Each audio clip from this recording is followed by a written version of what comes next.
सर्वधर्माणां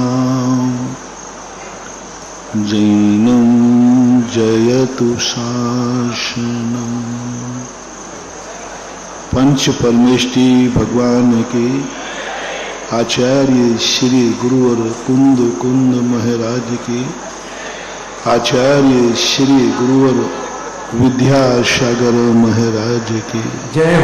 बोलिए परम जगत सागर जी महाराज की, समस्त आचार्य संघ की। कल प्रसंग चला था,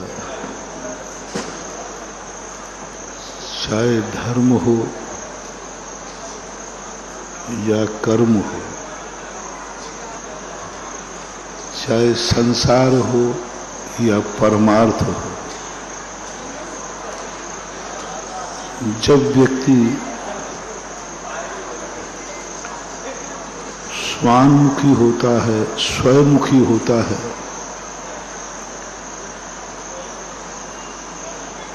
तब व्यक्ति के स्वयं का विकास होता है और स्वयं व्यक्ति ऊंचाइयों की तरफ बढ़ जाता है। जब व्यक्ति अपने असाधारण गुणों की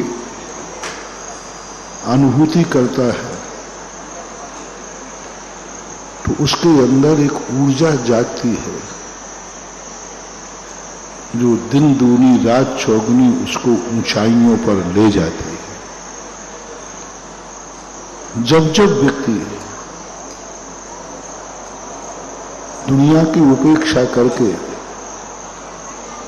अपने आत्मा की तरफ बढ़ेगा, दुनिया से हमें कोई मतलब नहीं है,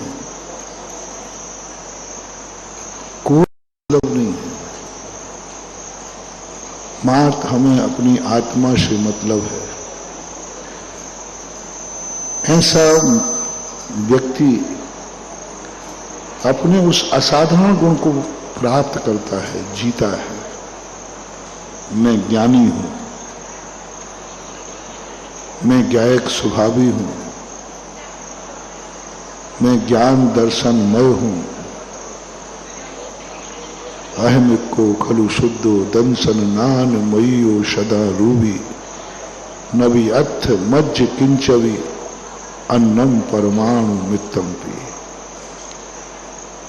मैं अखंड हूं, मैं एक हूं, मैं एकाकी हूं, मेरे अलावा मुझे दुनिया का कोई भी लेना देना नहीं। यहां तक कि वह दुनिया उसकी दृष्टि में शून्य हो जाती है, उसके अनुभव में आती है दुनिया है ही नहीं, मैं हूं मात्र। मेरे अलावा दुनिया में कोई भी उसके ज्ञान के अनुभव में नहीं आता। दुनिया बनी रहती है लेकिन उसके अनुभव में नहीं आता। उसके अनुभव में मात्र आती है स्व सत्ता, स्व अनुभव, स्व परिणति, और इतना लीन हो जाता है कि पूज्यवर भट्टिकेर आचार्य महाराज ने मूलाचार्य में कहा, जब मुमुक्षु साधु संत अपनी आत्मा में लीन हो जाते हैं तो उनकी गोदी में एक तीर से घायल हुआ हिरण उनकी गोदी में आकर के चीख रहा है, मुझे बचाओ, पर उनको ना उसकी चीख सुनाई पड़ती है, ना उसके गोदी में पड़ा है ये सुनाई पड़ती है। तिन सुथिर मुद्रा देख मृगगण उपल खाज खुजावत, इतने स्थिर हो जाते कि हिरण जंगली जानवर उनकी पीठ से अपनी पीठ को रगड़ करके पत्थर मान करके अपनी खाज खुजाते, उन्हें पता ही नहीं रहता। उनके शरीर में आग लगा दी जाती है, उन्हें पता ही नहीं रहता कि शरीर जल रहा है, मालूम ही नहीं रहता कि आग लगी हुई। शालिनी पूरे शरीर को लॉन्च करके खा जाती है, उन्हें खबर ही नहीं है कि कोई मेरा शरीर लॉन्च रहा है, क्योंकि उनके ज्ञान में शरीर है ही नहीं। उनके ज्ञान में मात्र एक चैतन्य प्रभु आत्मा है, शरीर भी नहीं है। शरीर भी गायब हो जाता है। उस अनुभूति में जब व्यक्ति जाता है तो शरीर भी गायब, शरीर जलता रहता है, टूटता फूटता रहता है, उनको कोई पता, क्योंकि उनके ज्ञान से हट गया, शरीर है ही नहीं। जब शरीर ही नहीं है तो फिर सारा जगत तो उनके ज्ञान में होता ही नहीं। ऐसी परम शुद्धोपयोग दशा, परम आत्मानुभूति की दशा, परम निर्विकल्प दशा में जब कोई साधक लीन होता है, उससे अपनी आत्मा की शक्तियां जागती हैं, आत्मा का विकास होता है, आत्मा अनंत शक्ति संपन्न हो जाता है, सुखी हो जाता है, भगवान बन जाता है, शाश्वत अविनाशी बन जाता है। लेकिन वह तीर्थंकर नहीं बन सकता, उसका मंदिर नहीं बन सकता, उसकी पूजा नहीं हो सकती, उसकी आराधना नहीं हो सकती। पूजा भगवान की नहीं की जाती, पूजा शुद्ध की नहीं की जाती, पूजा पर महान जो शुद्ध आत्मा है उनकी नहीं की जाती, मंदिर भगवान के नहीं बनाए जाते, भगवान के मंदिर नहीं बनते हैं, और ना भगवान की पूजाएं होती हैं।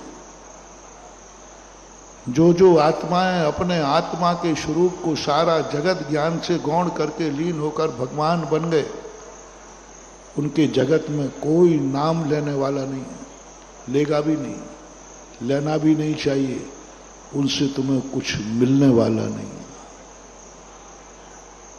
अनंत अनंत महान आत्माएं बन गई, उनका हम ध्यान कर सकते हैं, उनकी पूजा नहीं कर सकते, उपासना नहीं कर सकते, क्योंकि पूजा और उपासना की जाती है कुछ पाने के लिए, उन जैसा बनने के लिए, उनसे कुछ प्राप्त करने के लिए।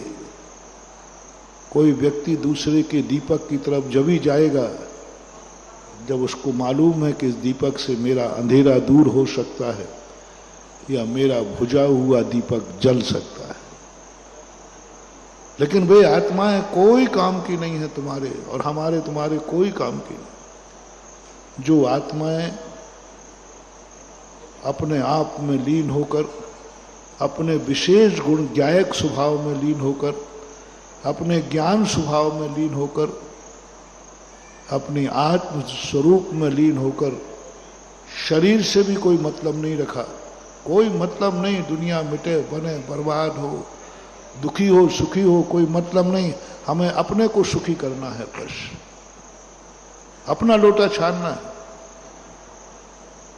हमें अपना लोटा छानना है। दुनिया को पानी मिले या ना मिले, दुनिया पानी छाने या ना छाने, दुनिया नरकों में जाए स्वर्गों में जाए, जो दुनिया का हो तो हो,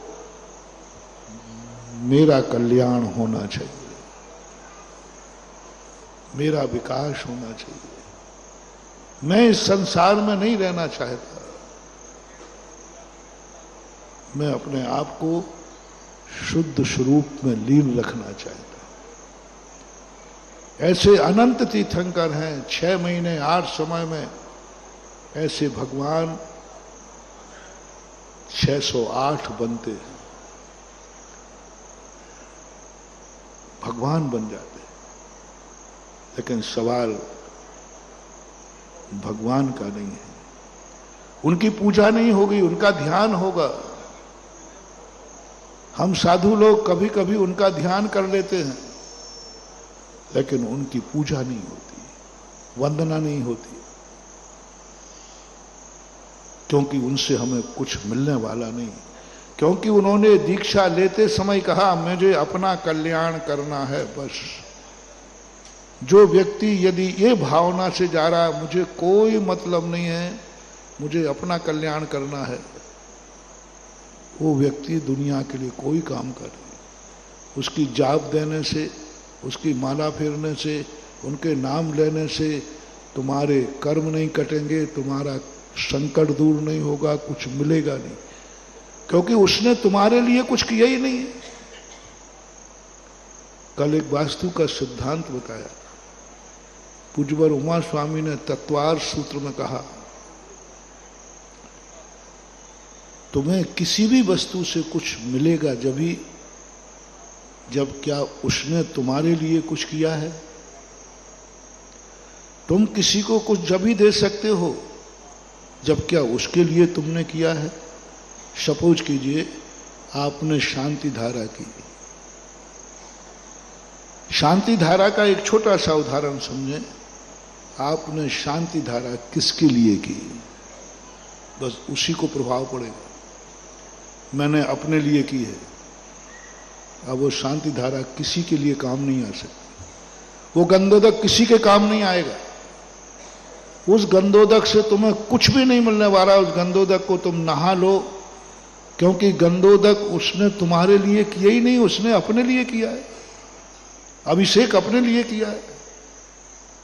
वो गंधोदक मात्र उसी के काम आएगा। तो अभिषेक करते समय आपको संकल्प करना पड़ेगा, ये अभिषेक आप किसके लिए कर रहे हैं। जिसके लिए कर रहे हैं वह गंधोदक की एनर्जी उसके पास पहुंच जाएगी, चाहे भली वो अस्पताल में कोमा में क्यों ना पड़ा हो। आपको संकल्प करना, जिसे हमारी शास्त्रीय भाषा में निर्देश बोलते हैं। संकल्प आपने किसके, इसी संकल्प से तो मिथ्या दृष्टि सम्यक दृष्टि हो जाता है। एक संकल्प मात्र। दो मुनि महाराज आपके सामने पेश करता हूं। एक मुनिराज मिथ्या दृष्टि हैं, 28 मूल गुणों का निर्दोष पालन कर रहे हैं। निर्दोष कहीं उसमें मन से, वचन से, काय से कहीं भी मुनिचर्या में दोष नहीं है। कोई मुनिचर्या पूरा पालन करो, फिर भी वो मिथ्या दृष्टि है। क्यों? क्योंकि उनका अभिप्राय, वो मूल गुण किस लिए पालन कर रहे हैं, उद्देश्य क्या है उनका। मैं मूल गुण पालन कर रहा हूं, मैं मुनि बना हूं। सवाल मुनि बनने का नहीं है, आप मुनि क्यों बने हैं, आपका लक्ष्य क्या है। लक्ष्य क्या है। दूसरा मुनि मान लीजिए उतनी तपस्या भी नहीं कर रहा है, कठोर तपस्या भी नहीं कर रहा है, कुचित कदाचित मूल गुणों की विराधना भी हो जाती है, अतिचार लग जाता है, पुलाक, बकुश, कुशील, निर्ग्रंथ, कुचित कदाचित, तो भी वह भावलिंगी है। बहुत बड़ी बात कह रहा हूं मैं। कुचित कदाचित पूज्यवर उमा स्वामी महाराज तत्वार सूत्र मुनियों के, उन्होंने भावलिंगी मुनिराजों के भेद किए। पुलाक, बकुश, कुशील, निर्ग्रंथ, स्नातक, ये सूत्र है। पुलाक का अर्थ है कुचित कदाचित वो अपने मूल गुणों को, कुचित कदाचित मूल गुणों में दोष लग जाता है। उत्तर गुण का तो पालन करते ही नहीं है, तपस्या उससे होती नहीं है। तो भी ऐसे मुनिराज भी अनादि अनंत काल से सभी तीर्थंकरों के काल में होते हैं। पूज्यवर पूज्यपाद स्वामी, ये 5 प्रकार के मुनि सभी तीर्थंकरों के काल में होते हैं। चौथे काल में, विदेश क्षेत्र में भी है। जब जब यहां से मोक्ष का दरवाजा होगा, सभी 1 नंबर वाले मुनिराज कभी नहीं होते। जैसे आपके स्कूल में मास्टर पढ़ाने वाला एक ही है, क्या सभी विद्यार्थियों के एक समान नंबर आते हैं? नहीं आते। कोई फेल भी होते, कोई 33 भी लाते, कोई 100 भी लाते। ऐसा ही ये मुनि मार्ग है, इसमें सभी मुनिराज 1 नंबर वाले हों, सबका एक जैसी क्वालिटी हो, एक जैसा नहीं, इसमें भी भेद होते। पुलाक को भेद कर दिया उन्होंने, और स्नातक को। अब देखो, अरहंत परमेष्टि भी मुनि हैं और एक 28 मूल गुणों को कुचित का जाचित कभी कर्मवश द्रव्य छेद काल भववश दोष लगा रहा है, तो भी वह भावलिंगी मुनि है। और एक अरहंत भगवान भी मुनि है, स्नातक, उनको मुनि में लिया। कर्म सिद्धांत में अरहंत नाम का कोई पद नहीं होता, अरहंत भी मुनि की कोटि में आते। आचार्य, उपाध्याय, साधु और अरहंत, ये चारों परमेष्टि सिद्धांत ग्रंथों में मुनि ही हैं। चरणान योग में अरहंत, आचार्य, उपाध्याय भेद हैं, कर्म सिद्धांत में अरहंत भी मुनि है। तो वे भी मुनि हैं और पुलाक भी मुनि हैं, भावलिंगी हैं, ये भावलिंगी। और एक मुनिराज जो निर्दोष, कभी मन वचन काय से कभी भी दोष नहीं लगाया, मासोपवास करता है, चातुर्मास पेड़ के नीचे करता है, शीतकाल नदिया किनारे रहता है, ग्रीष्मकाल पर्वत पर रहता है, पूरे उत्तर मूल गुणों का पालन करता है, घानी में भी पेल दो तो चीपुट नहीं करता है, फिर भी वो मिथ्या दृष्टि द्रव्यलिंगी है। क्यों? महत इतना सा कारण है। किस लिए महत? किस लिए? सद्दहदी पत्तहदी रोचेदी पुणो फासेदी धम्मम भोग निमित्तम नातु कम्म खय निमित्तम। बस वो संसार के लिए करता है, संसार के वैभव बढ़ाने के लिए करता है, इसलिए मुनिचर्या पालन करता हुआ मिथ्या दृष्टि है। और ये कम पालन करता है, फिर भी मोक्ष के लिए करता है, परमार्थ के लिए करता है। पूजा आप भी कर रहे हैं, पूजा रावण भी कर रहा है। तुमसे ज्यादा अच्छी पूजा रावण की थी। रावण जैसा भगवान का भक्त आज तक कोई शास्त्रों में देखने में नहीं आया, वैष्णव दर्शन में भी और जैन दर्शन में। वैष्णव दर्शन में भी इतना बड़ा भक्त नहीं आया जिसने भक्ति में अपने शीश काट काट के चढ़ा दिए। जैन आगम में कहीं ऐसा नहीं मिला कि वीणा का तार टूट जाने पर हाथ की नस निकाल करके भगवान की भक्ति पूरी हुई हो, ऐसा भक्त दुनिया में कहीं नहीं मिला। लेकिन इतना बड़ा भगवान का भक्त नरक चला गया। इतने बड़े भगवान के भक्त को आप दशहरा मैदान में जलाते हो, इतने बड़े भगवान के भक्त की आप निंदा करते हैं। इतना बड़ा भक्त नरक कैसे चला गया? भक्ति में कमी थी? नहीं, कोई कमी नहीं। तुमसे अच्छी भक्ति थी, मैंने पहले ही करा दी। तुम तो नारियल में भी हाथ लगा के चढ़ाते हो, उसने तो ये कोकोनट भी चढ़ा दिया बिना हाथ लगाए।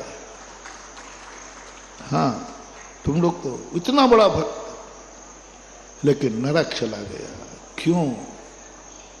भक्ति में कमी नहीं थी, वो भक्ति किस लिए कर रहा था? संसार के लिए, भोगों के लिए, पापों के लिए।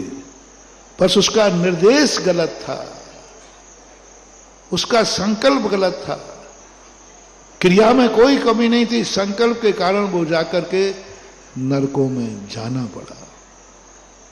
और एक सम्यक दृष्टि जीव कम क्रिया करता है, श्रीफल भी नहीं चढ़ाता, बादाम चढ़ा देता है। बादाम भी नहीं हो तो हाथ जोड़ लेता है,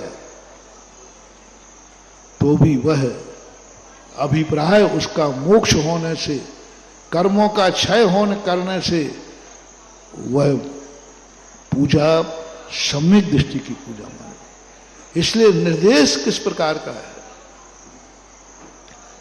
कौन से भगवान तुम्हारे काम आएंगे? कौन से भगवान की पूजा करूं? कौन से भगवान का जाप दूं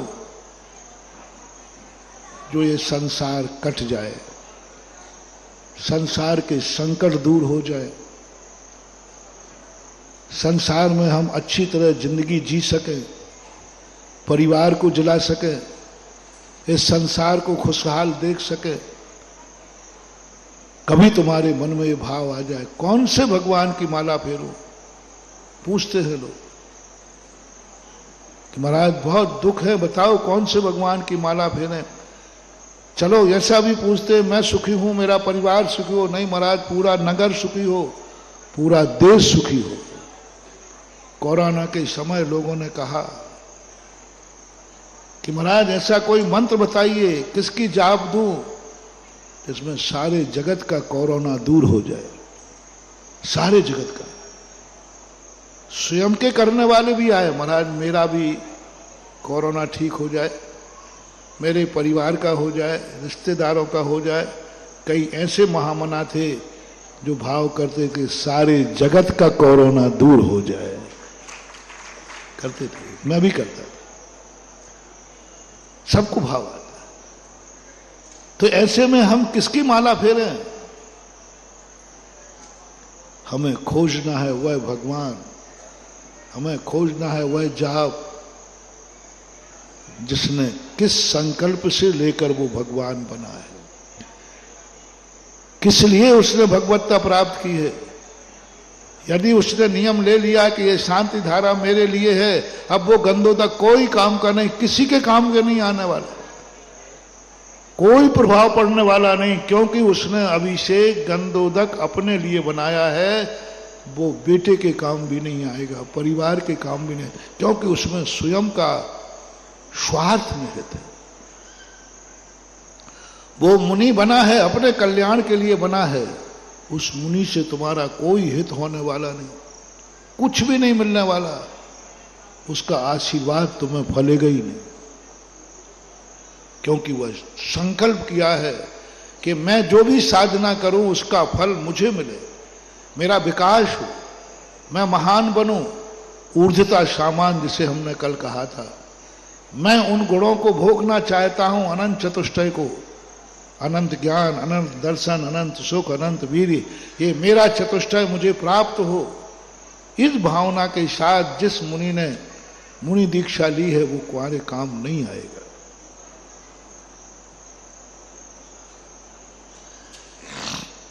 बहुत बड़ी समझने की बात है, थोड़ा विषय क्लिष्ट है लेकिन गहन है, सूक्ष्म है लेकिन समझने योग्य। बहुत बड़ी बात कर रहा हूं। किस अपेक्षा से तुमने किया है?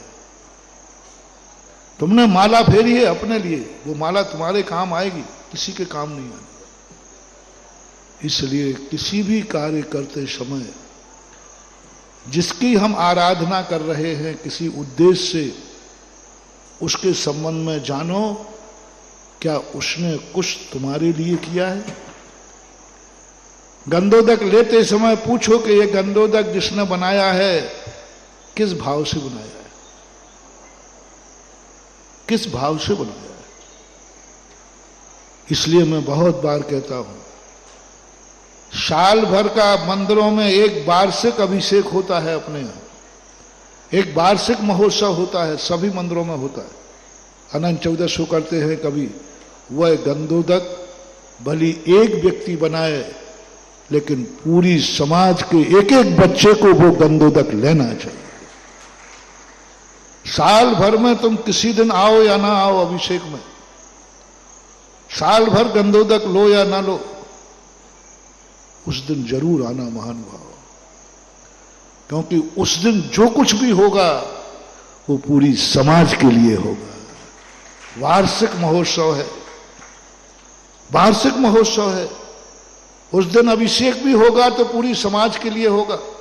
अभिषेक के समय बनाया जाएगा। आज हम वार्षिक महोत्सव पूरी समाज के लिए कर रहे हैं। वो गंधोदक तुम्हें साल भर में इतनी एनर्जी देगा कि तुम किसी व्यक्ति विशेष के अभिषेक को पूरी साल भर भी लोगे तो काम नहीं करेगा, जो वार्षिक महोत्सव का गंधोदक काम करेगा। सारे जगत को आज प्रसंग आया है तो ये मोटिवेशन दे रहा हूं, जो लाइव सुन रहे हैं वे भी सुने।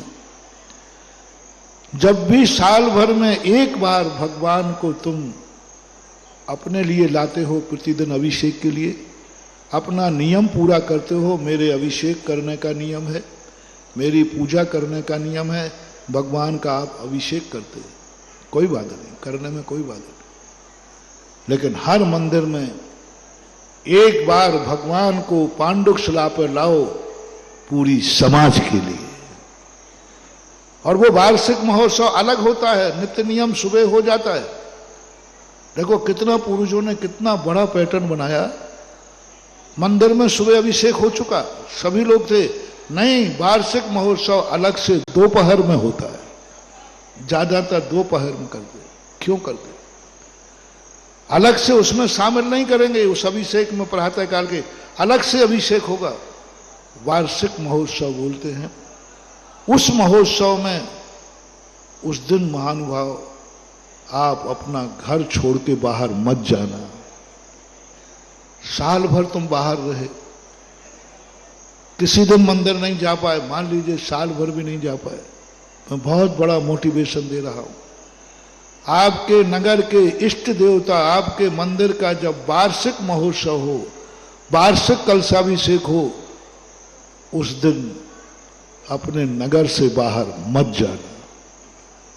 मत जाना है तो इससे बड़ा कोई धर्म कार्य हो, जैसे सम्मेद शिखर जी है, किसी गुरु महाराज के यहां गए, आहार दान आदि दे रहे हो, इससे भी बड़ा कोई पुण्य का कार्य हो, उसके लिए आप जा सकते हैं। लेकिन संसार के कार्य कितने भी कार्य हों, पर उस दिन बाहर मत जाना जिस दिन तुम्हारे मंदिर का वार्षिक कलशाभिषेक हो। नौकरी है तो छुट्टी ले लेना, बस साल भर में एक छुट्टी बचा के रखना, साल भर में एक दिन की यात्रा रोक के रखना। प्रत्येक व्यक्ति नियम ले कि जब जब मेरे नगर के मंदिर का वार्षिक कलशाभिषेक होगा, हम नगर से बाहर नहीं जाएंगे। एक दिन मान लो। ना जाने तुम कितने कितनों की छुट्टियां मनाते हो। बीमारी आ जाए तो छुट्टी लेते हो, कोई शादी विवाह में जाते हो तो छुट्टी लेते हो, घूमने जाते हो तो भी छुट्टियां लेते हो। एक छुट्टी मेरी तरफ से मान लेना, एक दिन का व्यापार बंद मेरी तरफ से करना, साल भर में एक बार कह रहा हूं। जिस दिन तुम्हारे मंदिर का वार्षिक कलशाभिषेक हो, उस दिन तुम सारे कार्य स्थगित कर देना। और पहले से नोट कर लेना, दुनिया की कोई ताकत है, कितना ही बड़ा काम आ जाए, मैं संसार के किसी कार्य में उस दिन नहीं जाऊंगा जिस दिन हमारे यहां वार्षिक कलशाभिषेक है। बस एक दिन ओनली, बहुत बड़ी शक्ति दे रहा हूं उस दिन। और सब कोई पूछे क्यों भाई, क्या नहीं आज नहीं जाऊंगा, आज मेरा वार्षिक कलशाभिषेक है। आज पूरी समाज के लिए भगवान बाहर आएंगे, आज पूरी समाज के लिए भगवान पांडुकशिला पर बैठेंगे, आज पूरी समाज के लिए भगवान का अभिषेक होगा, आज पूरी समाज के लिए गंधोदक बनेगा। वो तुम्हारे एक व्यक्ति करता है, ज्यादा लोग नहीं करते वो अभिषेक। या तो बोली लगा लेते हो, या फिर वे गिने चुने लोग होते ना, दो चार, वार्षिक महोत्सव में वही धोती दुपट्टा पहनते, ज्यादा लोग नहीं पहनते, वो पक्के रहते, पैटर्न होते, बस वही डाल देते। कोई बात नहीं, कोई ढाल दे, लेकिन उस दिन भगवान तुम्हारी समाज के लिए आए हैं तुम्हारे, और उस दिन आप जरूर वो गंधोदक लेना, और हो सके तो अपने घर लेना। उस दिन का गंधोदक प्रत्येक समाज के माथे पर जाना चाहिए, क्योंकि वो गंधोदक संकल्प पूर्वक आपके लिए किया गया, पूरी समाज के लिए किया गया। और पूरी समाज यदि उस गंधोदक को लगा लेती है, उस साल आप देखना पूरी समाज में एक ऐसी अच्छे कार्य होंगे, पूरी समाज में एक ऐसा संगठन बनेगा, पूरी समाज में एक ऐसी अच्छी चर्चा होगी, क्योंकि उस दिन पूरी समाज ने वह गंधोदक लगाया है जो समाज के लिए बनाया गया था। समाज को यदि आपको दूरियां दूर करना है, समाज में राग द्वेष कम करना है, समाज को संगठित करना है, तो मेरा एक साल, ये मेरा बात मान लो, एक साल की, दूसरी साल मत मानना। मैं सदा कहता हूं, मैं जब कुछ भी बोलूं तो मेरी बात मानना नहीं, लेकिन मेरा कहना है मेरी बात सुनना जरूर। मैं मनाऊंगा नहीं कभी, मैं मनाता भी नहीं, मैं थोपता भी नहीं, लेकिन मैं सुनाता जरूर हूं। मेरी बात सुनना जरूर, और सुनने के बाद प्रैक्टिकल करना, सही उतर जाए तो मुझे एक थैंक्स कह देना, और नहीं उतर जाए तो कह देना हाँ बाबा आया था बक के चला गया, कोई बात नहीं। एक बार अपना नियम कर लो कि हमारा वार्षिक महोत्सव कलशाभिषेक का गंधोदक पूरी समाज लगाएगी, पूरी समाज की साक्षी में होगा। वो अभिषेक तुम सामने उपस्थित रहोगे, तुम्हारी आंखों के सामने होगा। और हो सके यदि मान जाओ तो साल भर में कभी अभिषेक करो या ना करो, 10 लाख क्षण में भी करो या ना करो, लेकिन समाज के प्रत्येक पुरुष वर्ग को वार्षिक कलशाभिषेक जरूर करना चाहिए, क्योंकि उस दिन के भगवान तुम्हारे लिए उठे हैं। भगवान का निर्देश संकल्प तुम्हारे लिए, भगवान को वेदी पर से लाया गया है वार्षिक कलशाभिषेक के लिए, समाज के कलशाभिषेक के लिए। उस दिन जरूर, मैं कह रहा हूं अनंत चौदस को भी नहीं किया तो मैं नहीं कहूंगा, करते हो तो अच्छी बात है। 10 लाख क्षण पर में भी तुमने अभिषेक नहीं किया, मात मेरे भक्तों से मैं कहना चाहूंगा साल भर में एक बार जरूर अभिषेक कर लेना। किस दिन? जिस दिन वार्षिक कलशाभिषेक हो, वार्षिक विमान महोत्सव हो। विमान महोत्सव भी कई जगह विमान भी निकालते हैं, उसमें जरूर धोती दुपट्टा पहन के कलश कर लेना, क्योंकि उस दिन भगवान का जो संकल्प है पूरी समाज के लिए। और ये नियम बना दो, 8 वर्ष से 80 वर्ष का व्यक्ति वार्षिक महोत्सव के दिन कलशाभिषेक जरूर करेगा। उस दिन तो भगवान की एनर्जी देखना, ये मूर्तियां सदा एक समान नहीं होती, भक्त के अनुसार अपना रंग बदलती है, भक्त के अनुसार अपनी क्रियाएं बदलती हैं, भक्त के अनुसार अपना स्वरूप बदलते हैं, भक्त के अनुसार इनकी एनर्जी होती है। तभी तो एक भक्त वही क्रिया करके उन भगवान से लाभ पा लेता है, दूसरा व्यक्ति को कुछ नहीं मिलता, भगवान रंग बदल देते हैं। ये मूर्ति भक्त के नमोस्तु के अनुसार रंग बदलती है। 24 घंटे में ये मूर्ति इतने रूप बदलती है। अभिषेक की बात, आज भगवान को तुमने किस लिए उठाया है, बस भगवान उतने ही काम करेंगे। भगवान को तुमने अपने लिए उठाया है, भगवान मुझे गंधोदक चाहिए है, आप भगवान को उठा लीजिए। भगवान की एनर्जी मात्र उसी एक व्यक्ति को मिलेगी, दूसरे से कोई लेना देना नहीं। वो एनर्जी उतने ही कंट्रोल में खुलेगी। और जिस दिन तुमने कहा नहीं भगवान आज हम पूरी समाज के लिए भगवान को उठा रहे हैं, वार्षिक महोत्सव है, उस दिन उसकी एनर्जी इतनी व्यापक होगी। उस दिन यदि भगवान पर तुमने कलशा ढाल दिया तो तुम्हारी पूरी साल का सगुन हो गया, मंगल। इसलिए और महिलाओं से मेरा कहना है, और किसी दिन का अभिषेक देखो या नहीं देखो, और किसी दिन,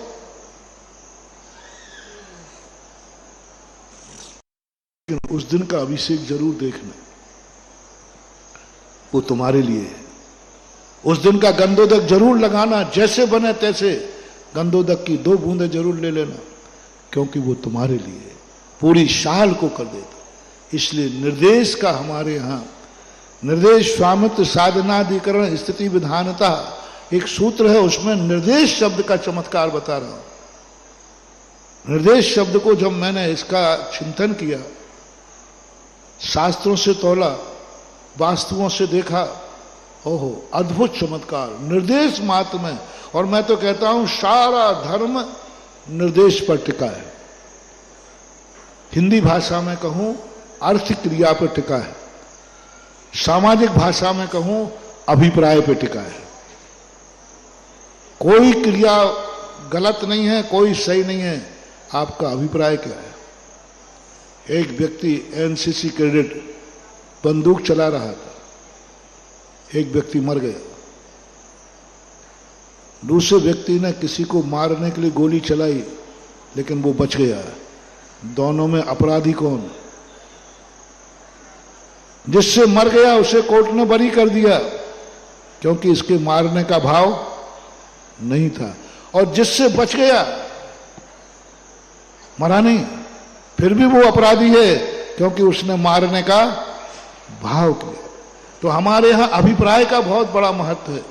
उसी अभिप्राय को हमारे यहां अर्थ क्रिया बोलते हैं, उसी अभिप्राय को हमारे यहां निर्देश बोलते हैं कि आपने कोई भी कार्य किया, आपका निर्देश क्या है, संकल्प क्या है, किस लिए कर रहे हैं, क्या उद्देश्य।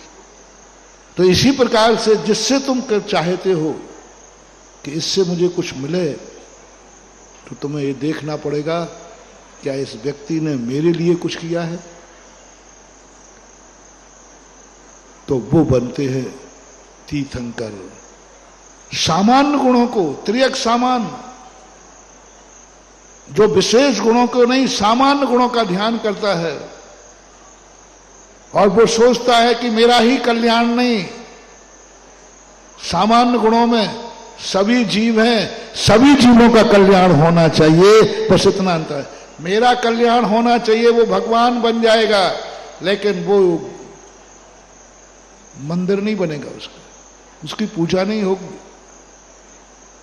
इसलिए नमोकार मंत्र में जो अरहंत भगवान लिए हैं वे 46 मूल गुण कहे गए।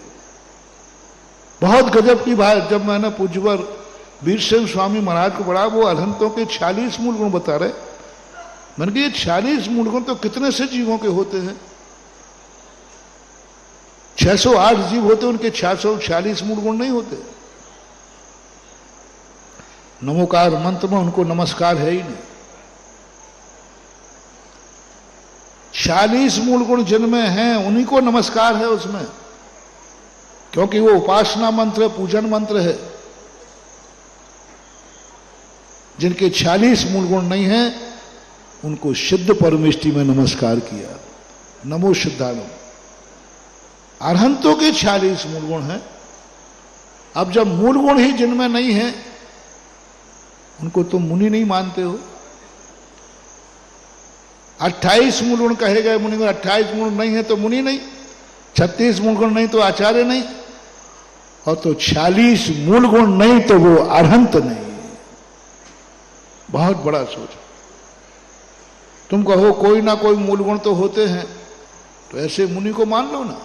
46 में से 4 मूल गुण होते हैं, तो 4 मूल गुण भी किसी मुनि के पास हो और 24 नहीं हो, तो क्या वो मुनि माना जाएगा? नहीं माना जाएगा, क्योंकि ये अरहंत नमो अरिहंताणम उपासना मंत्र है। उसमें 46 गुणों से मंडित जो हैं वे ही अरहंत नमोस्तु के योग्य हैं। क्यों? क्योंकि 46 मूल गुण वाला क्यों बनाते हैं तीर्थंकरों के मंदिर? क्योंकि ये जगत के लिए जिए। इन्होंने अपने साथ कहा कि नहीं, मेरा ही कल्याण नहीं हो, जगत का कल्याण हो। ये जब भगवान के समोषण में बैठे थे तो उन्होंने ये नहीं मांगा कि मेरा कल्याण हो, हे भगवान मेरी भावना है सारा संसार सुखी रहे, मेरे में ऐसी शक्ति आ जाए कि मैं संसार को सुखी कर सकूं, सारा संसार सम्यक दृष्टि हो, सारा संसार सम्यक ज्ञानी हो, सारा संसार सदाचारी हो, सारा संसार हरा भरा हो, सुखी रहें सब जीव जगत के कोई कभी ना। ये भावना भाई है उन्होंने। जिसने ये भावना भाई है कि संसार का प्रत्येक व्यक्ति सुखी रहे, संसार का प्रत्येक व्यक्ति का चेहरा हंसता हुआ रहे, सारा संसार हरा भरा रहे, किसी की आंख में आंसू ना आए, कोई दुखी ना रहे, ऐसी भावना भाई है जिन्होंने, और इसी भावना से जिन्होंने अभिषेक किया है, इसी भावना से जिसने साधना की है, इसी भावना से भाव किया है कि नहीं, मेरे भावना है कि संसार को हर व्यक्ति का कल्याण हो, हर व्यक्ति सम्यक दृष्टि हो, ऐसा जो जीव है उसी का नाम तीर्थंकर है। और तीर्थंकर जो बनते हैं इसलिए उनके ये मंदिर बनते हैं। तीर्थंकर की पूजा करने से तुम्हारे संकट दूर होंगे, क्योंकि वो तीर्थंकर बनते समय यही भावना भाई थी कि मैं सारे जगत को सुखी कर सकूं। उद्देश्य था उनका, निर्देश था उनका। उन्होंने विचार किया था, भाव किया था, और ऐसे ऐसे जीवों को बचाने का भाव किया। पारसनाथ के संकट मोचक क्यों कहते हैं? निरर्थक नहीं है, क्योंकि उन्होंने ऐसे जीव को बचाया, सारी दुनिया जिन्हें देखकर मारती है, उसे बचाने के लिए पारसनाथ अपना सब कुछ छोड़ करके नाग नागिन को बचाने पहुंच गए। कितनी करुणा, कितनी दया। सभी अरहंत बनने वाले तद्भव मोक्षगामी का जीव शरीर में खून नहीं लाल होता है, मोक्षगामी जीव है, लाल होता है, लेकिन तीर्थंकरों के शरीर का खून सफेद होता है। क्यों? क्योंकि ये जगत के लिए भावना बात है। इसलिए हमें हर वस्तु को ये देखना है कि किसके लिए है। कल मैंने इसलिए तुम्हारे लिए बहुत बड़ी भूमिका बनाई थी, कल समय कम था। हर वस्तु में देखना है किसके लिए, बस ये भाव देखना है। और तुम किसके लिए? तुम्हें तीर्थंकर बनना है, तुम्हें संसार में आदरणीय बनना है, पूजनीय बनना है, संसार में तुम्हारे लिए चार लोग पूछें, चार लोग तुम्हारे आगे पीछे रहें, तो तुम्हारे लिए पहले सोच लो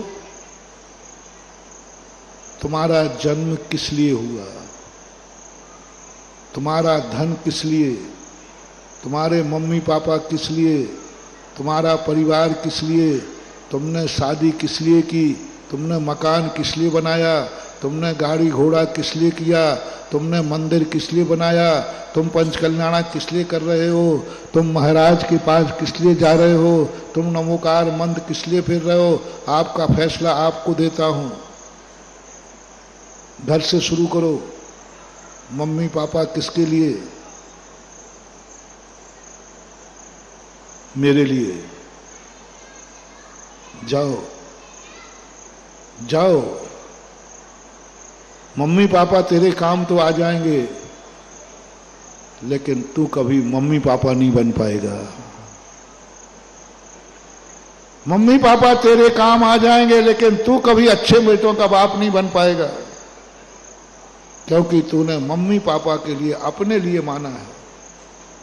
मम्मी पापा की सेवा कर रहा है अपने लिए। मकान बनाया किसके लिए? अपने लिए। जाओ, वह मकान कभी किसी के काम नहीं आएगा। तू अकेला लगेगा, चिड़ियों का घोंसला बना करके। जो तेरा मकान तेरे लिए मुबारक होगा, उस घर में कोई परिवार नहीं होगा, तू अकेला होगा, क्योंकि तूने मकान अपने लिए बनाया है। उस मकान में तू परिवार के लोग भी नहीं रह पाएंगे, तेरा बेटा भी नहीं रह पाएगा। तू बनाएगा, तेरे साथ ही वह मकान खत्म हो जाएगा, कर्जे में चला जाएगा, बिक जाएगा, डूब जाएगा, क्योंकि वो मकान तूने अपने लिए बनाया है। और मकान परिवार को नहीं फलेगा, बेटों को नहीं फलेगा, क्योंकि पिता ने अपने लिए मकान बनाया था। ये मकान मैं अपने लिए बना रहा हूं, वो मकान कभी किसी को नहीं फलेगा। धन कमाया तुमने किसके लिए? अपने लिए। वो धन तुम्हारे काम आएगा, तुम्हारे साथ ही खत्म हो जाएगा, क्योंकि तुमने अपने लिए कमाया है। वो धन किसी के काम नहीं आएगा। तुमने रोटी खाई है अपने लिए, तुमने जन्म लिया अपने लिए, मंदिर आए अपने लिए, पंच कल्याण कर रहे अपने लिए, महाराज के दर्शन कर रहे अपने लिए, सब अपने लिए। कोई काम के नहीं हो आप, तुम लिए कुछ भी करते जाओ। अब थोड़ा सा परिवर्तन करो। इसमें तुम तो सुखी हो जाओगे, लेकिन तुम ही अकेले रहोगे। तुम्हारा पूछने वाला ना परिवार होगा, ना संतान होगी, ना अड़ोसी होगा, ना पड़ोसी होगा, कोई तुम्हारा नहीं होगा। तुम मात अकेले रहोगे।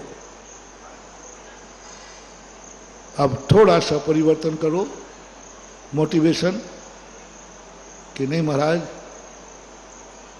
अब बस तुम इतना सा विकल्प करो, तुम मम्मी पापा मेरे लिए नहीं है, मैं मम्मी पापा के लिए हूं। बस इतना सा संकल्प कर लो, मैं मम्मी पापा के लिए हूं,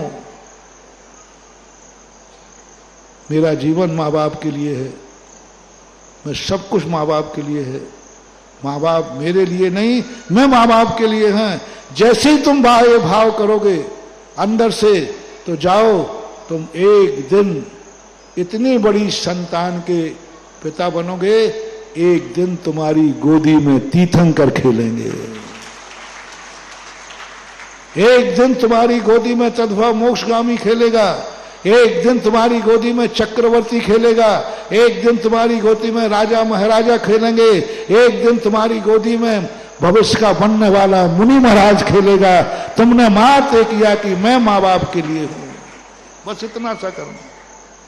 माँ बाप मेरे लिए नहीं, मैं माँ बाप के लिए हूं, बस इतनी सी साधना करना। कैसे बनेंगे नाभि राय, कैसे बनेंगे मरुदेवी? जिन्होंने पूर्व भाव में ये भाव किया है कि नहीं, मैं अपनी जिंदगी में माँ बाप के किसी काम में आ सकूं, मेरी जिंदगी माँ बाप के लिए है, इनके हर संकट दूर करूंगा, हर समय ये काम मम्मी पापा का काम नौकर नहीं करेगा, चाकर नहीं करेगा, मैं करूंगा। मकान बना लीजिए, बनाते समय कहिए ये मकान मैं अपने परिवार के लिए बना रहा हूं, मैं भी हूं उसमें, मैं अपने बेटों के लिए बना रहा हूं। संकल्प कर लीजिए, और यदि हो सके, आदेश नहीं दे रहा हूं, इतना तो कह ही सकता हूं कि यदि तुम बाप हो तो कोई भी चीज अकेले लिए नहीं बनाना, बनाते समय परिवार का संकल्प कर लेना, ये चीज, ये मकान मैंने परिवार के लिए बनाया। रावगढ़ वाले थोड़ा मुझे ज्यादा ही चाहते हैं, तो थोड़ा सा मैं भी तुम्हें चाहता हूं। यदि तुम चाहते हो तो मैं चाहता हूं, नहीं तो मेरी कोई बात नहीं है।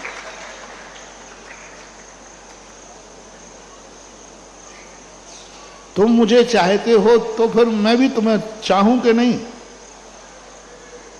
चाहते हो कि नहीं? हो चाहते हैं। हाँ, ऊपर ऊपर मत बोलना, उसे उसे ही नहीं बोलना। चाहते हो कि नहीं? हाँ, तो थोड़ा मैं भी चाह लूं, थोड़ा मैं भी चाह लूं, थोड़ा मैं भी चाह लूं कि कभी मकान बनाते समय ये भाव कर लेना, ये मकान में मुनि महाराज को आहार कराने के लिए बना रहा है, बस इतना सा कर लेना। देखो, सूखी सूखी चाहत नहीं, कुछ हिस्सा तो दो। अरे जब किसी व्यक्ति को अपना कुटुंबी बनाना है, रिलेशनशिप बनाना है, तो कुछ तो पार्टिसिपेट करो, कहीं तो साझा दो, इतना ही कर लो। मकान बनाते समय मेरा भाव है कि कभी मेरे गुरु महाराज आए तो उनके चरण इस मकान में पड़ सके। क्या सड़क पे हार कराऊंगा? क्या किराए के मकान में हार कराऊंगा? नहीं भगवान, मेरा मन है। मैंने कई बार कहा, सम्यक दृष्टि और मिथ्या दृष्टि का घर कौन सा है? जब आप एक मकान बनाते हैं तो सब बैठते, भाई डाइनिंग कहाँ होगा, बेडरूम कहाँ होगा, रसोई कहाँ होगा, सब चीजों पर डिस्कशन करते। आजकल तो पूरा परिवार बैठता है, बच्चों से भी पूछना पड़ता है। हाँ, यदि बच्चे के बिना पूछे तुमने मकान बना लिया तो वो रिजेक्ट कर देगा। बच्चों से पूछते हैं, पत्नी से पूछते हैं, सब बैठ कर करते हैं, देखो भाई ये नक्शा है। मैं उसमें कहीं ऐतराज नहीं कर रहा हूं, बस बस बस कोई एक व्यक्ति कह दे नक्शा तो बन गया है, लेकिन कभी मुनिराज आए तो वे खड़े होकर हार लेंगे, वहां उजेला है कि नहीं। बनाते समय नक्शे में इतना सा भाव किसी ने याद दिला दिया, सब कुछ बैठ सेट हो गया, लेकिन कभी महाराज का पड़गान हुआ तो वो कहां खड़े होंगे? क्या इस जीने पे वो आ जाएंगे? अंधेरा है, जीना बन गया, सब बन गया, महाराज आएंगे तो क्या उनके लायक जीना है? अंधेरा तो नहीं है। क्या महाराज खड़े हो सकेंगे? फर्नीचर फिट करते समय कभी भाव आया? कई लोग ऐसे हैं दुनिया में, चौका लगाना चाहते हैं लेकिन नहीं लगा पाते। महाराज जी क्या करें, फर्नीचर वो होता ना कुछ सेट हो जाता है, और महाराज वो तो नहीं हट सकता।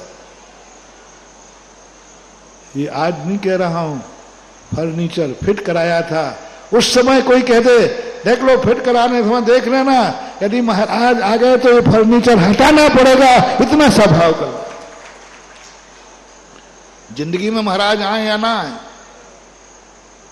पड़गान हो या नहीं हो, बनाते समय तुमने ये भाव कर लिया कभी मुनि महाराज आ जाएंगे तो वो खड़े होकर आहार कहां लेंगे, उनकी अंजलि में प्रकाश रहेगा कि नहीं, ये पहले नक्शे में विचार करो।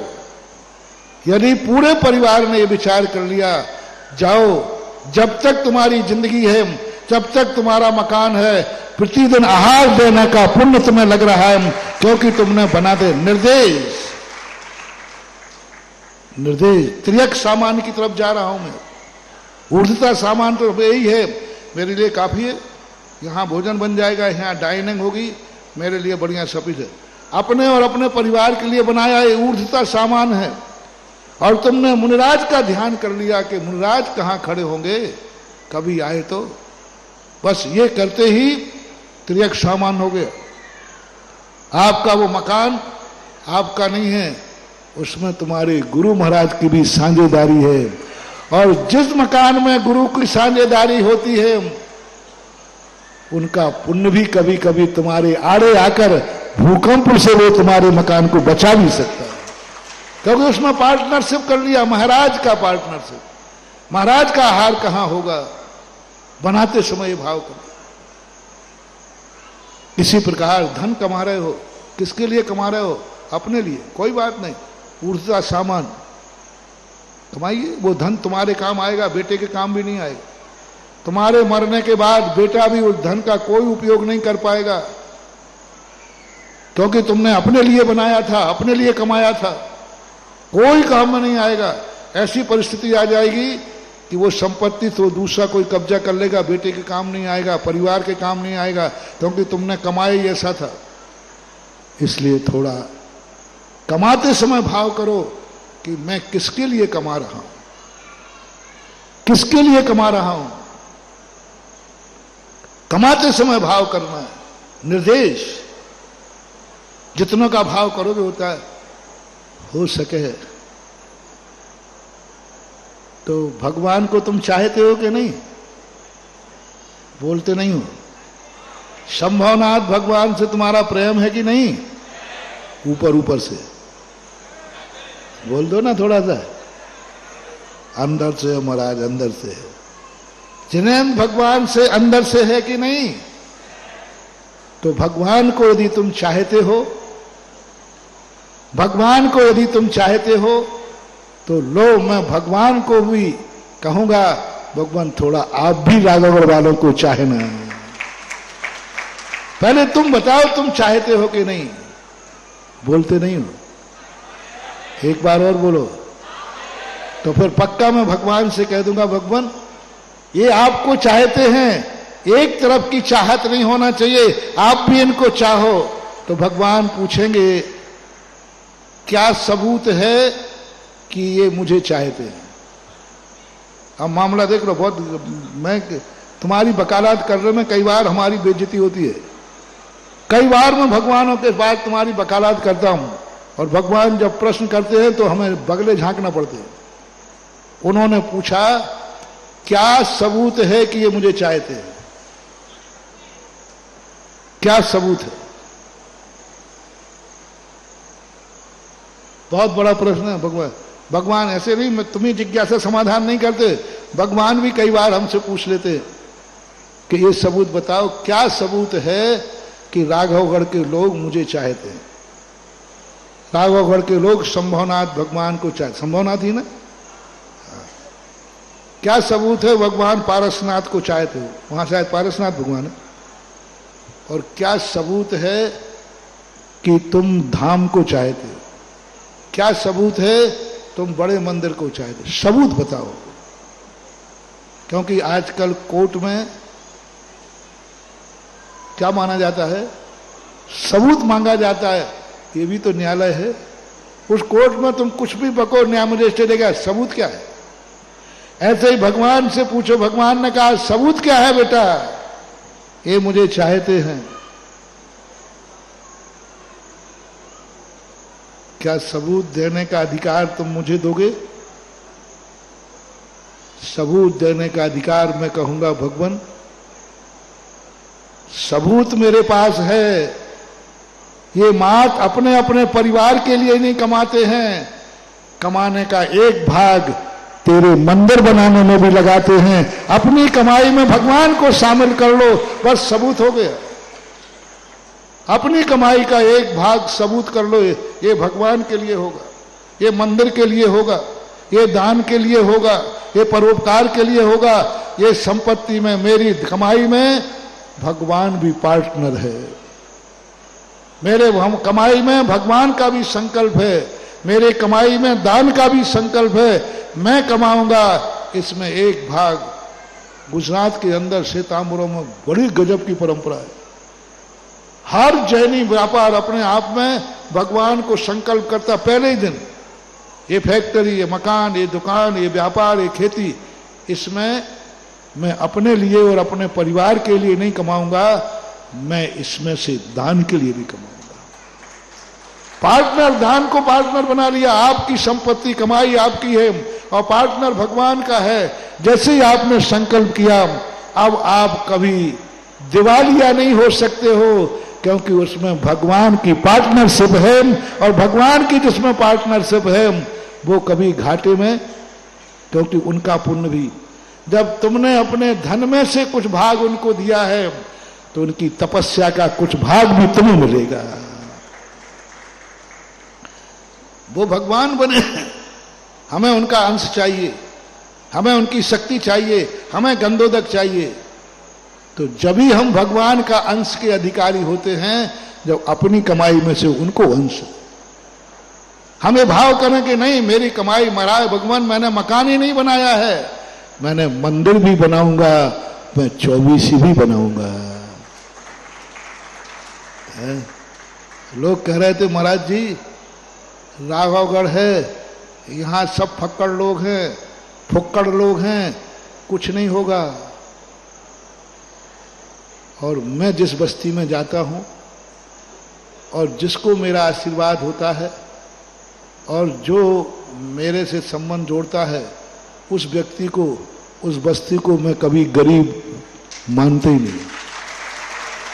क्योंकि मैं ना गरीब भक्त मुझे पसंद है, ना मैं गरीबों का गुरु हूं और ना गरीब बस्ती को देता हूं। मेरा नियम है, मैं कभी गरीबों को आशीर्वाद नहीं देता। सुन रहे हो रे गरीब लोग?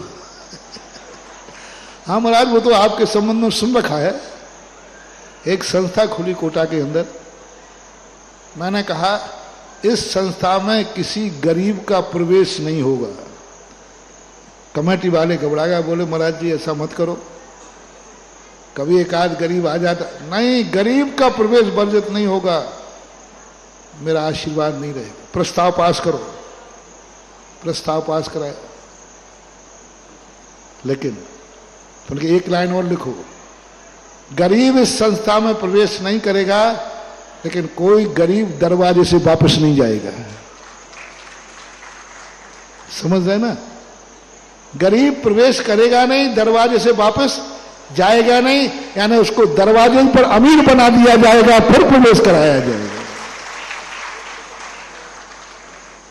मेरा भाव है कि जो हमारे धर्म से जुड़ा है, जो भगवान से जुड़ा है, वो गरीब हो ही नहीं सकता। और गरीब है और सच्चे मन से दरवाजे पे आया है तो वो अमीर बन के ही लौटेगा, गरीब लौट नहीं सकता। देख लीजिए, गिने चुने 2-4 नाम कहे थे, कल बताते 18-20 नाम हो गए 24 के। अभी बाहर वालों का तो आवाज ही नहीं पहुंची। कल शाम को जिज्ञासा में भी ध्यान ही नहीं आया, बाहर वालों को मिलना ही नहीं है। सबसे अच्छा नगर कहलाता है जहां कोई दान देने की बात आए तो बाहर वाला ना ले जा पाए, अपना खेत, अपना बीज और फसल भी। खेत तुम्हारा, बीज बाहर का, तो अधबटिया हो जाता है। और खेत तुम्हारा, धाम तुम्हारा, चौबीसी तुम्हारी, बीज तुम्हारा, तो ये जब चौबीसी फलेगी तो इसकी फसल भी तुम्हारी खाते जाएगी। अब ये भाव पार्टनरशिप, कभी भाव किया करो, नहीं मैं ये कमाई पाप के लिए नहीं कर रहा हूं, संसार के लिए नहीं कर रहा हूं, भोग विलासता के लिए नहीं कर रहा हूं। कौड़ी कौड़ी माया जोड़ी, बन गए लाख करोड़ी, आखिर को सब छोड़ी।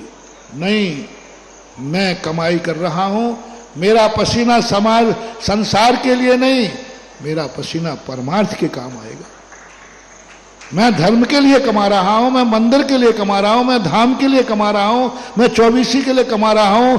आज से संकल्प कर लीजिए, हर गरीब की उसी दिन से अमीरी बनना शुरू हो जाएगी। तुम अपनी कमाई में कुछ भाग तो दो। जैसे मकान में किसको भाग दिलवाया? मेरे महाराज आएंगे तो वो, तुमने क्या कहा? रिश्तेदार आएंगे तो कहां रहेंगे? बोलो ना, मकान बनाते समय ये भाव होता है कि नहीं? गेस्ट आएगा तो कहां रहेंगे, कुंवर साहब आएंगे तो कहां रहेंगे, सबके लिए बस एक इतनी सी चर्चा कर लिया करो, हमारे गुरु महाराज आएंगे तो, बस इतनी सी चर्चा करो, कुछ ज्यादा नहीं करना, हो गई पार्टनरशिप। यदि कभी मेरे कमाई कर रहे हो, काय के लिए कमाई कर रहे हो? मुझे मकान बनाना है, गाड़ी लेना है, बेटा बिटिया की शादी करना है, और एक आध विदेश घूमने का मन भी है। बोलते जो तो है तो वो तो है ही, इसलिए मैं थोड़ा कमाई कर रहा हूं ज्यादा। कोई पूछे कि भाई इतना क्यों कमा रहे हो? अरे भाई मेरा मन है कि एक आध दिन, एक आध बार हम दोनों विदेश घूम के आ जाएं, और मेरा मन है कोई अच्छी गाड़ी खरीद ले, मकान, कोई बात नहीं।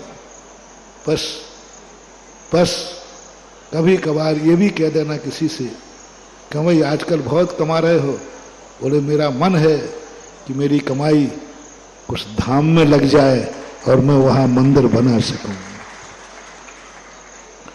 मेरा मन है कि मेरी कमाई उसमें लगे, तो धाम को पार्टनर बना लीजिए, बाकी जिम्मेवारी धाम के ऊपर छोड़ दीजिए।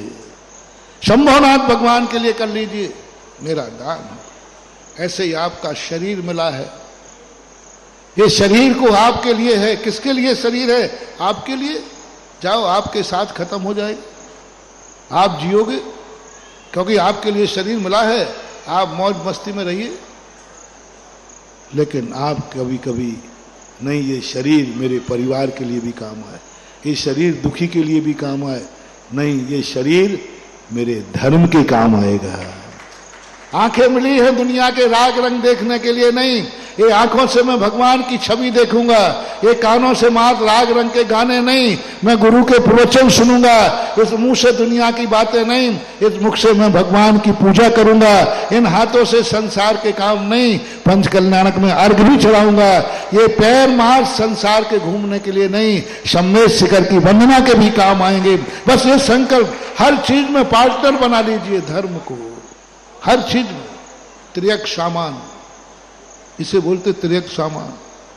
अपने लिए करोगे उड़ता सामान, आप कभी संसार में माननीय व्यक्ति नहीं बन पाओगे। अपने लिए का तुम कहीं किसी के लिए कुछ जियो तो सही, कुछ सोचो तो सही, विचार करो। ये आज कोई साधारण काम नहीं किया, आज तुमने अपनी खुशी में नहीं, आज भगवान के कल्याण के लिए तुम इंद्र बन गए। क्या है जो परसों तुम लोगों ने इंद्र बनने के लिए जो समर्थ बोलियां, ये साधारण काम नहीं किया आपने।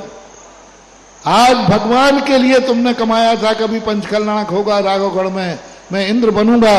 आज इंद्र बनकर के तुमने साधारण काम नहीं किया है, भगवान को अपनी कमाई में शामिल करके भगवान की कमाई में तुम्हारा पार्टनरशिप हो गया है। तुम्हारी क्या कमाई है? हाथ का मैल में पार्टनरशिप किया, और भगवान की कमाई और तुम्हारी कमाई में कितना अंतर है? तुम सोच रहे हो कि मैंने भगवान को अपनी कमाई में शामिल कर लिया, बहुत बड़ा काम किया। नहीं बेटा, तुम भगवान की कमाई में शामिल हो गए हो, और भगवान के धंधे में तुम्हारी पार्टनरशिप हो गई है। अब भगवान जितना कमाई करेंगे, भगवान के मंदिर में जितने लोग कमाई करेंगे, वो छठा भाग उनको मिलेगा। जो इस पंच कल्याणक में 100 धर्मेंद्र, माता पिता, कुबेर, यज्ञ नायक, इंद्र बने हैं, क्योंकि इन्होंने उसमें किया। अब जब तक ये मंदिर रहेगा, बनिया बहुत होशियार होता है। ये मंदिर बना करके राजेश बाबू और अशोक बाबू ने कोई बड़ा काम नहीं किया, ये कंपनी खोल ली है। अब इस मंदिर में जितने लोग पूजा करेंगे, जितने महाराज नमोस्तु करेंगे, जितने लोग यहां आएंगे, ये शेयर होल्डर हो गया, उसका कमीशन इनके खाते में जाएगा भोपाल में बैठे बैठे। कंपनी राघवगढ़ में चलेगी और कमीशन कहां पहुंचेगा? और इनको आना नहीं, देखना नहीं, अपने आप वो तो सेट हो जाता है। शेयर बाजार यही है, जिस कंपनी का आप शेयर ले लेते हो, अपने आप उसका बजट आता रहता है। और इसी प्रकार ये धर्म कार्य में कुछ नहीं करना, ये सब अपने आप इनके पास शेयर पहुंचता रहेगा। भगवान की कमाई में अपना हिस्सा लेना, थोड़े से शामिल करना है उनको अपने कमाई में, फिर भगवान की कमाई का शामिल, गुरुओं की कमाई का में शामिल होना बहुत बड़ी चीज होती है। तो ये स्थिति निर्देश के ऊपर अपन चर्चा कर रहे थे कि अपना संकल्प हमें देखना है, सामने वाला कौन है, क्या वो हमारे लिए है? क्या ये धाम तुम्हारे लिए? कल पूछा था, बोलो ये धाम किसके लिए है? ये मंदिर किसके लिए है? ये संभवनाथ किसके लिए हैं? ये पंचकल्याणा किसके लिए हैं? मैं किस लिए आया हूं? बस अब तुम्हारी झोली भर जाएगी, क्योंकि तुम्हारे लिए है। बस जैसे हमने कहा, भगवान जब वेदी से उठे, किसके लिए उठे हैं? बस तुम्हारे लिए उठे हैं, तो तुम्हारे लिए भाग मिलेगा। अब यहां 24 बन रही है, किसके लिए? बस तुम्हारे पवारा है। अब ये और बता दो, 5-7 मिनट है, काम चलाऊ बनाऊं कि बढ़िया बनाऊं? सही में बताओ, धाम बनाऊं कि तीर्थ बनाऊं? एक बार और बोलो, धाम बनाऊं कि तीर्थ? एक बार और बोलो, धाम ही रहने दे कि तीर्थ बनाऊं?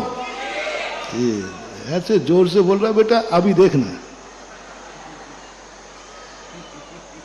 अभी बोल रहा है तीर्थ तीर्थ।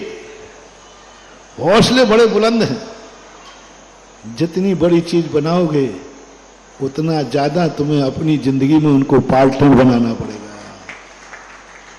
आज कल सुबह भाव आया था, वो कल बताया था। आज सुबह खड़े होकर के जो भाव आया, ऐसा भाव आया है महान भाव, जितने सूर्योदय तीर्थ क्षेत्र आएंगे, वे सब राघवगढ़ तीर्थ क्षेत्र आएंगे। इतना बड़ा मैदान, इतना बड़ा स्थान, और ऐसी 24 बनाओ। अभी तो काम चलाऊ बना रहे थे, अब यह भी हो सकता है, अभी एक 24 बन रही थी, अब त्रिकाल बन जाए। और अभी छोटे भगवान बैठ रहे थे, अब बड़े बैठ जाएं। और अब भगवान ही नहीं बैठे हैं, हो सके तो यहां इतने बड़े बाहुबली बैठ जाएं कि उत्तर भारत के बाहुबली जैसे सूर्योदय में बैठे ना, भरत बाहुबली आदिनाथ, बहुत बड़ी विशाल मूर्ति बैठे, खड़गासन, पहाड़ बनकर, और 24 बहुत विस्तृत में बने बहल करके। लेकिन सुन रहे हो रे, नींबू निचोड़ हैं। कल से मैं देख रहा हूं, विशद सागर जैसा निचोड़ने वाला एक एक को पकड़ के निचोड़ रहा है। अरे हमें वो नींबू चाहिए है जो बिना निचोड़े रस टपकता हो। जैसे कल राजेश बाबू, एक भी इशारा नहीं किया राजेश बाबू को, एक भी भाव नहीं किया राजेश बाबू को, एक भी नहीं कहा।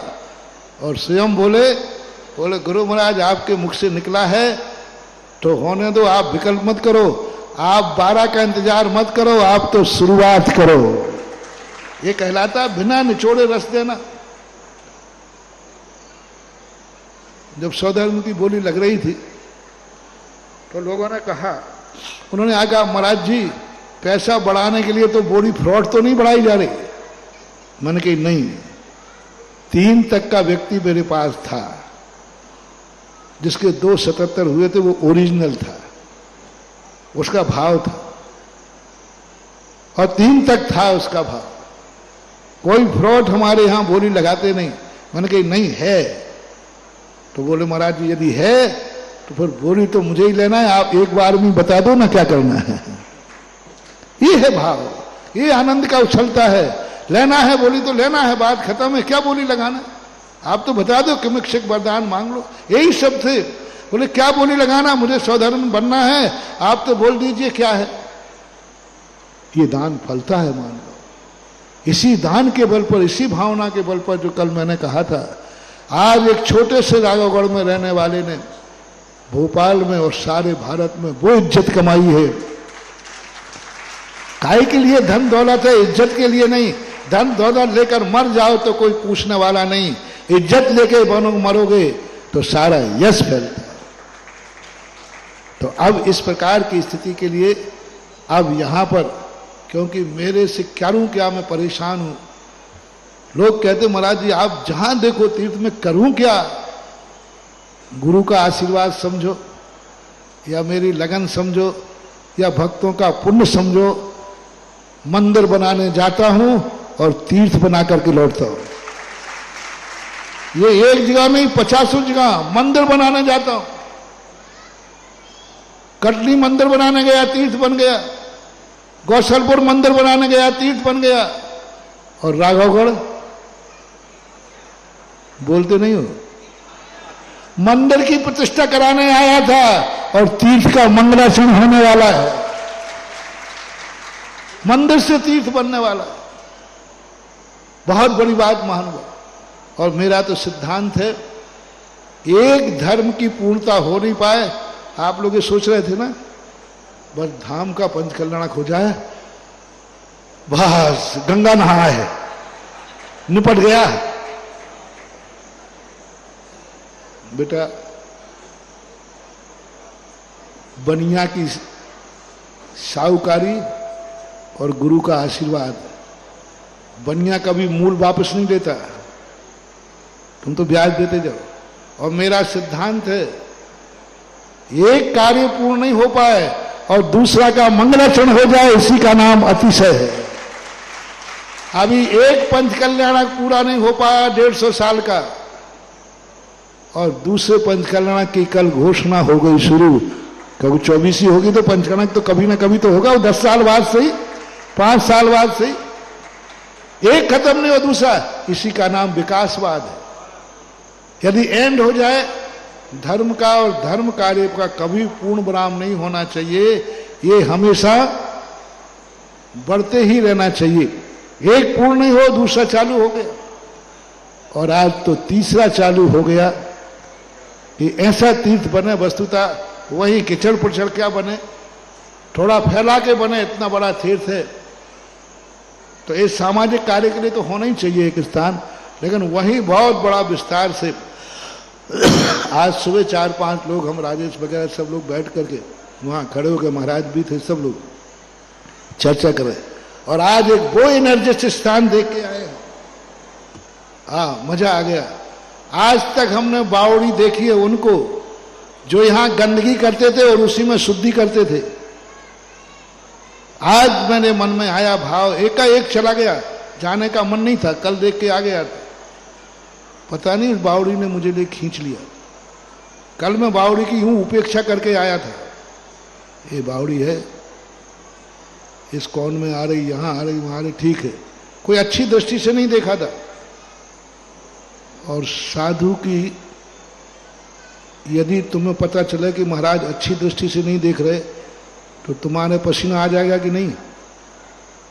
गुरु की हर व्यक्ति अच्छी दृष्टि चाहता है, कोई नहीं चाहता गुरु की मेरे ऊपर बुरी दृष्टि पड़े। जी भी नहीं, अजीब भी, आप भी नहीं। ऐसे ही बावड़ी ने कहा कि महाराज तो यूं बुरी दृष्टि से देख के चले गए, उपेक्षा करके। उसने कहा सुबह होने दो, मैं बताता हूं, सुबह होने दो, मैं बताती हूं, बावड़ी ने कहा।